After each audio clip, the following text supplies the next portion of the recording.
দিনহাটায় তৃণমূল কর্মীকে মারধরের অভিযোগ, উত্তেজনা এলাকায়। কোচবিহারের দিনহাটা এলাকায় এক তৃণমূল কর্মীকে মারধরের অভিযোগ উঠল বিজেপির বিরুদ্ধে। অভিযোগ, গতরাতে দলীয় পোস্টার লাগিয়ে বাড়ি ফিরছিলেন ওই কর্মী। সেই সময় তার উপর হামলা চালানো হয়। গুরুতর জখম অবস্থায় তাকে স্থানীয় হাসপাতালে ভর্তি করা হয়েছে। ঘটনায় এলাকায় ব্যাপক উত্তেজনা ছড়িয়েছে। যদিও এই অভিযোগে কোনো প্রতিক্রিয়া দেয়নি বিজেপি। পুলিশ ঘটনার তদন্ত শুরু করেছে এবং দোষীদের খোঁজে তল্লাশি চালানো হচ্ছে।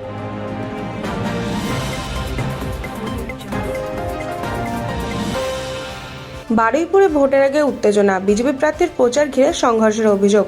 বারুইপুর পূর্ব বিধানসভা কেন্দ্রে ভোটের আগে রাজনৈতিক উত্তেজনা চরমে। বিজেপি প্রার্থী টুম্পা সর্দারের আজ বারুইপুর অঞ্চলের প্রচারে আসার কথা থাকলেও তার আগেই অশান্তির অভিযোগ উঠেছে। বিজেপির দাবি, গতকাল রাতে তৃণমূল কর্মীরা টুম্পা সর্দারের পোস্টার ছিলে খালে ফেলে দেয় এবং বিজেপি কর্মীদের উপর হামলা চালায়। যদিও তৃণমূলের কাছ থেকে তেমন কোনো প্রতিক্রিয়া আসেনি।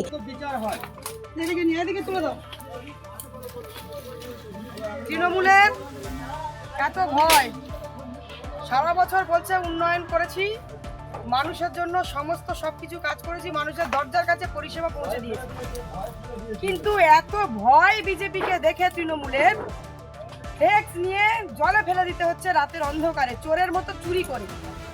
এর জবাব কিন্তু 2026-এর 29 তারিখে এই অঞ্চলের সমস্ত মানুষ কিন্তু দেবে।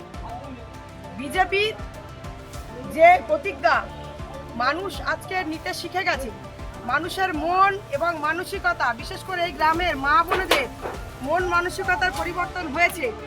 তারা দু হাত ভরে বিজেপিকে আশীর্বাদ করছে।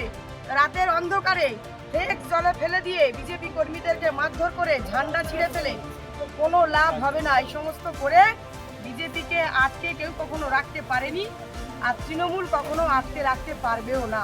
বন্দে মাতরম, ভারত মাতা কি জয়।